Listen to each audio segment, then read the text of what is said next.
APCCയുടെ acting president നിങ്ങളോട് പറയേണ്ട കാര്യമാണെന്ന് ചോദിച്ചത് എന്ന് പറഞ്ഞാൽ അക്കാര്യത്തിൽ പറയാൻ പ്രയാസമുണ്ട്. ചില നിങ്ങൾക്ക് പ്രീണിപ്പിക്കണം. ഒരു മാനിഫെസ്റ്റോയിൽ എഴുതിയിട്ടുണ്ട്.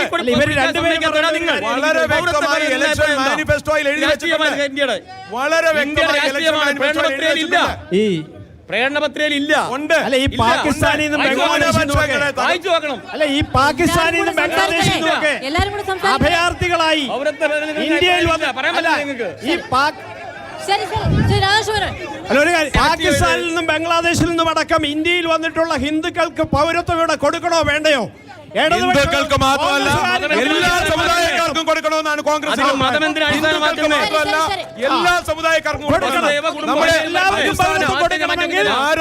പൗരത്വം കൊടുക്കുന്നതിനെ നിങ്ങൾ എന്തിനു എതിർക്കുന്നു എന്നതിന് മറുപടി പറയണം.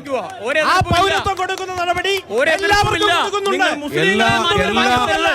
ഭാരതത്തിലെ എല്ലാ മനുഷ്യർക്കും ഒരേ അവകാശമാണ്. അത് ജാതിയുടെയോ മതത്തിന്റെ പേരിൽ പൗരത്വം ലഭിക്കാനുള്ള അവകാശം ഒരാൾക്ക് നിഷേധിക്കുന്നത് ഭരണഘടനാ വിരുദ്ധമാണ്. ഭാരതത്തിലേക്ക് കടന്നു വരുന്ന ഭരണഘടനാ വിരുദ്ധമാണെന്നുള്ളതാണ്. ഭാരതത്തിന് വെളിയിൽ നിന്ന് വരുന്നവർക്കാണ് ഇവിടെ പൗരത്വം കൊടുക്കുന്നത്. വരുന്ന ഹിന്ദുക്കളെ എന്തിനു ഒഴിവാക്കണം?